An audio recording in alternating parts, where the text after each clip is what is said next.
Today's video, and yes, before you even say anything, it is pretty ironic that I am making a video about the high internet cost in Malawi using the very same internet that is very high and that I'm expecting people to use to watch it. But I thought it was an important conversation for me and us as a YouTube community to participate in this conversation, because we know for a fact how it affects us, but also because the internet has a wide audience in case somebody's trying to figure out why is internet in Malawi so expensive.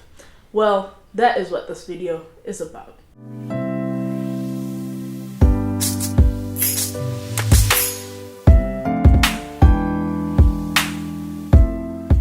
At first glance, it might seem to you that internet is expensive in Malawi, and by expensive, I just do not mean a little expensive. I mean being one of the most expensive countries, if not the most expensive countries in the world when it comes to internet. And at first glance, you might think this is the case because Malawi is one of the most poorest countries in the world. We're good at ranking, in bad things. But that is not the reason. It's not because people cannot afford internet that makes it very expensive. No, actually, contrary, it is very avoidable. The reason why internet is very expensive in Malawi could very well be avoided. Two reasons. One, the internet service providers themselves, the top two mobile internet service providers being Airtel and TNM, actually charge high prices to access the internet they provide, which is not that good and depletes really quickly, and their data expires like milk. I know, crazy. But they charge such ridiculous prices that they make up to 500% in profits a year.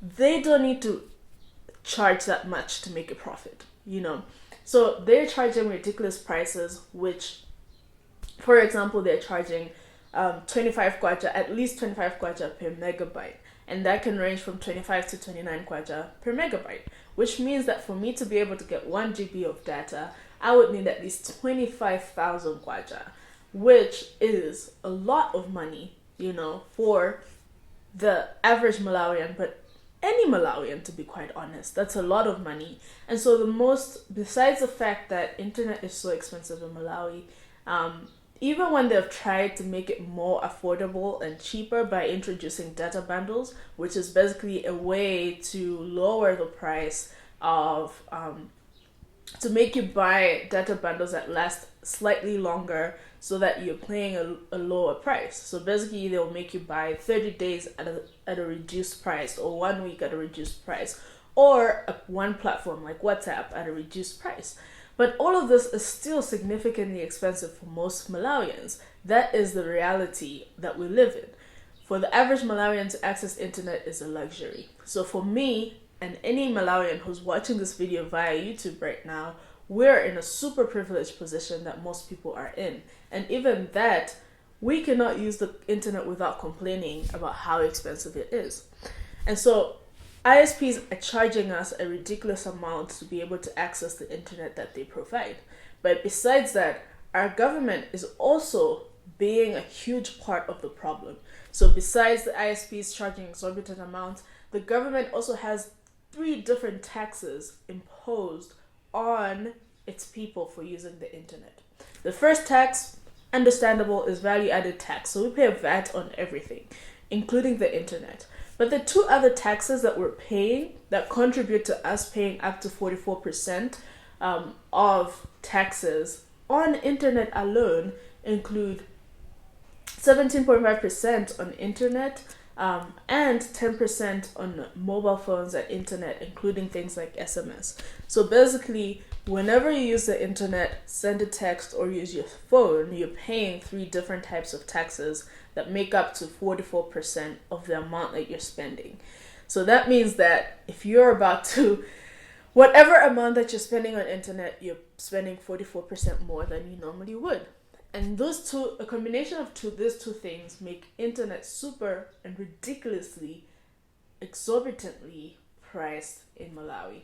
Internet in Malawi is priced so high that the average Malawian cannot afford, especially in light of the minimum wage and how much the cost of living actually is in the country.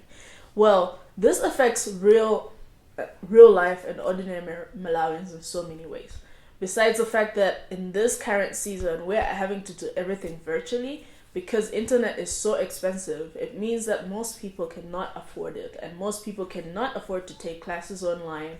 And you have a lot of young people, a lot of students being at home doing nothing because they cannot afford virtual classes. And the schools themselves, not every school can afford virtual classes. So if anyone is doing virtual classes from Malawi right now, they're in a super privileged position because there's a lot more people who are not able to. We're a country that has a high unemployment rate, especially for young people.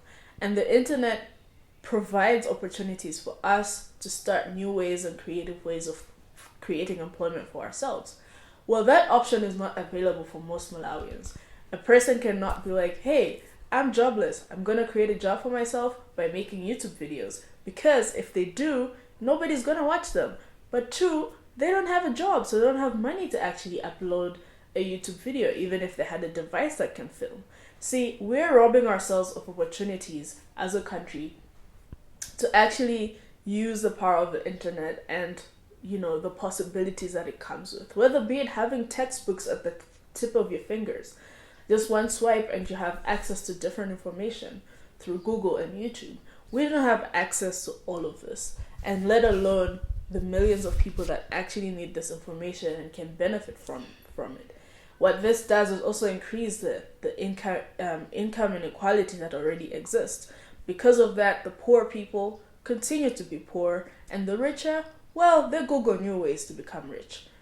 Because of this, many of us Malawians are calling on our government through social media and any other platform that we have to reduce data costs. The government, even you scraping off 27% of that taxes that's only on internet, makes so much of a difference.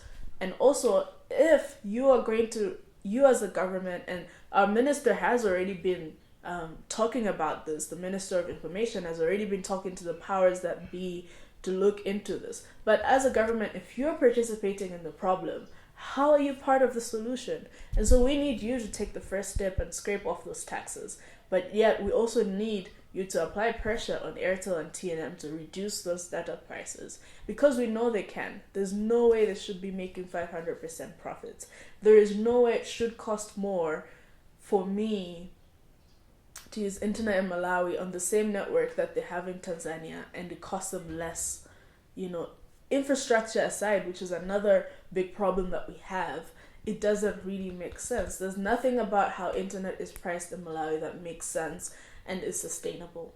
And so I want to encourage you, everyone watching this video, this is a challenge to invite you to be part of calling the powers that be to action. We are on social media. If you're on YouTube right now, if you're on Facebook or WhatsApp, on Twitter, I want to invite you to hashtag reduce data costs and talk about your experience about using internet in Malawi, but also to sign the petition on change.org. I'm going to leave so many details in the link in the description box. I'm going to leave the petition link. I'm going to leave a link also to some resources and information you can read on how internet is priced in Malawi. But let's continue to share this. Let us continue to share this to our moms, to our aunts, to our relatives, who some of them have actual power to make a difference, because it shouldn't be a luxury and a privilege to access information on the internet. I hope today's video is informational and that it encourages you to be part of change and to inspires you to actually be part of a movement. Hashtag reduce data costs. We have seen in the past year just how important raising your voice is as Malawians, and I do not see any reason why this situation is any different, and why we should let anything stop us from raising our voice and actually getting the change that we want. So be part of the change. Hashtag, and until next time, thanks for watching this video. See you on the other side.